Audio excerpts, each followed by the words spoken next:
Set किए। Hello everyone, welcome to our channel. New videos की notification सबसे पहले पाने के लिए चैनल को सब्सक्राइब करना ना भूलें। डिक्टेशन स्टार्ट होगी 5 सेकंड बाद। 5, 4, 3, 2, 1 स्टार्ट। आजकल देश में मोटा भाई कहने का चलन बहुत बढ़ गया है। स्टॉप। माना जाता है कि बंधुत्व और दोस्ती का ये रिश्ता लोहे की भांति सॉलिड है। स्टॉप।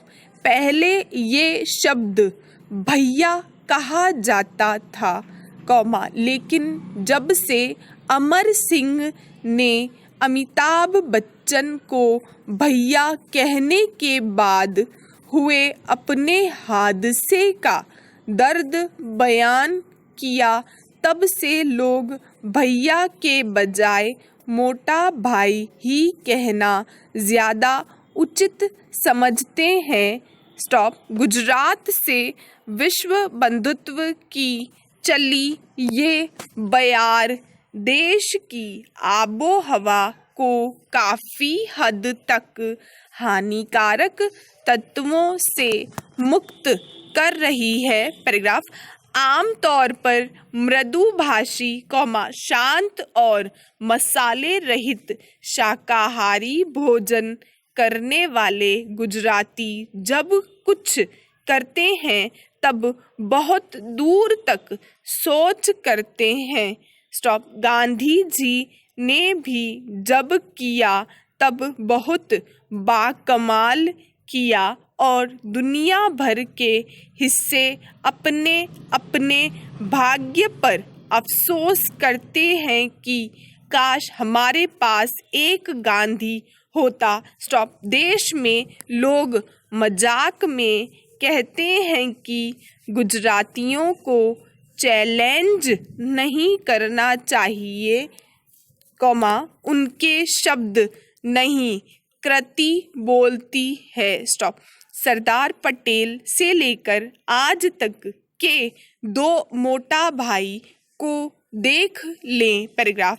इधर एक और गुजराती अंबानी की कंपनी में पाकिस्तान के तारनहार सऊदी अरब ने इतना बड़ा निवेश कर दिया है कि अकेले उतनी रकम दुनिया की 39 देशों की अर्थव्यवस्था पर भारी पड़ गई। स्टॉप। जैसे भारत में कृषि आय, जो जीडीपी की दुगुनी होती जा रही है। स्टॉप। कर विशेषज्ञ और ट्रेड पंडित हैरान हैं कि दिन रात खेत में काम करने वाला किसान फटेहाल है और 1 बीघे से अमूमन 700 रुपये ही साल के कमा पाता है,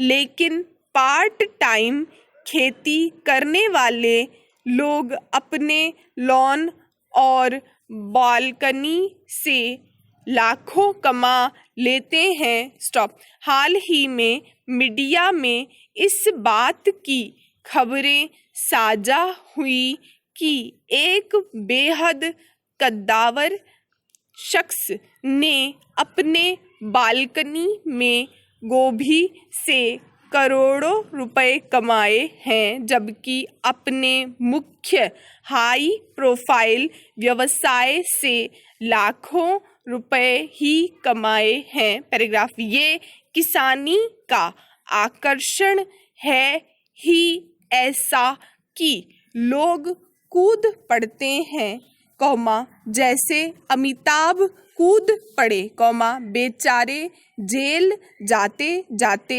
बचे थे, आजकल अपने खेतों का ही चावल खाते हैं और ट्रैक्टर की भी फोटो पोस्ट की थी, जी सही समझा आपने। वो ट्रैक्टर उनकी रिश्तेदार की कंपनी का था।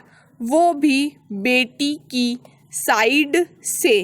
पैराग्राफ, इधर पाकिस्तान की हालत काफ़ी दिलचस्प हो गई है, कॉमा उसने इंतहाई तरक्की की है, कॉमा गधों, कॉमा बछड़ों और कट्टों के बाद उसने देसी कुत्तों का व्यापार करना शुरू कर दिया। स्टॉप। गधों की आबादी का तीसरा सबसे बड़ा मुल्क बनने के बाद अब पाकिस्तान की नज़र देसी आवारा कुत्तों पर है। स्टॉप। हाल ही में भारत से हुए तनाव के बाद पाकिस्तान अब उन्हें ऑफिशियली देसी कुत्ता ही कहेगा, कॉमा भारतीय अभिनेता राज कपूर की आवारा फिल्म के विरोध स्वरूप पाकिस्तान ने देसी कुत्तों को पकड़कर चीन और फिलीपींस भेजेगा, कॉमा इन मुल्कों के लिए देसी कुत्ता, कॉमा देसी मुर्गे जैसा लजीज माना जाता है, कॉमा तो इस तरह संभल रही है पाकिस्तान की इकोनॉमी।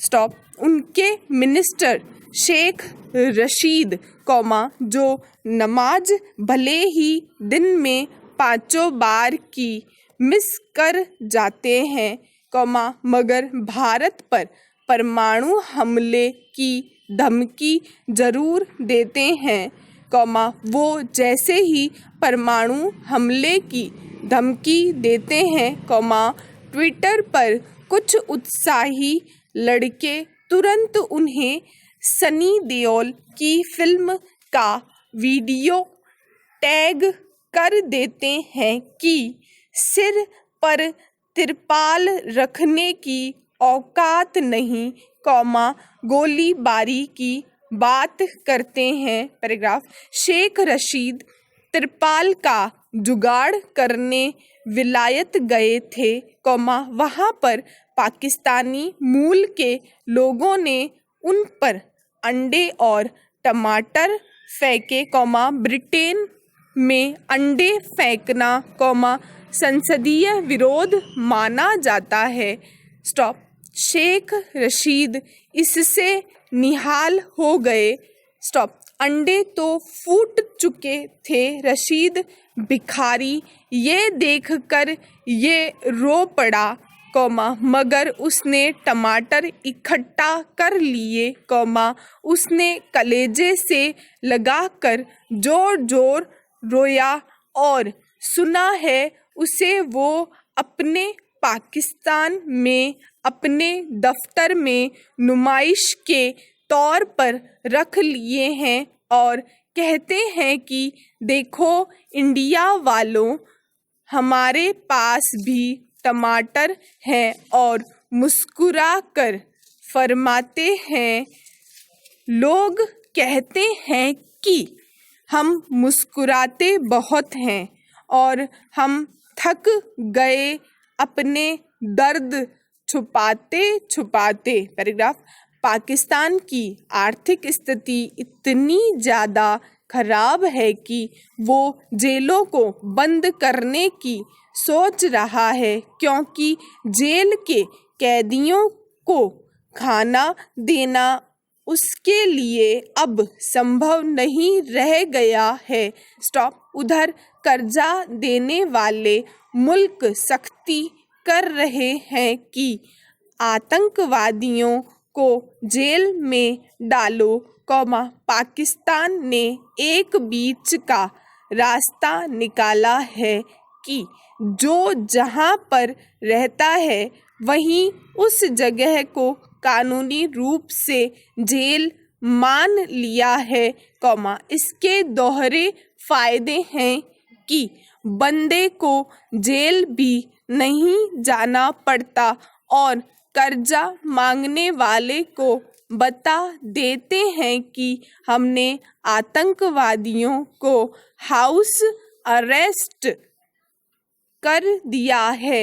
स्टॉप। अब देखिए, कॉमा हाफिज सईद और मसूद अजहर अपने अपने हेडक्वार्टर से दुनिया भर में आतंक फैला रहे हैं और पाकिस्तान कानूनी रूप से उन्हें हाउस अरेस्ट कहकर कर्जे की अगली किश्त चुकाने के लिए कर्जा मांग रहा है। स्टॉप।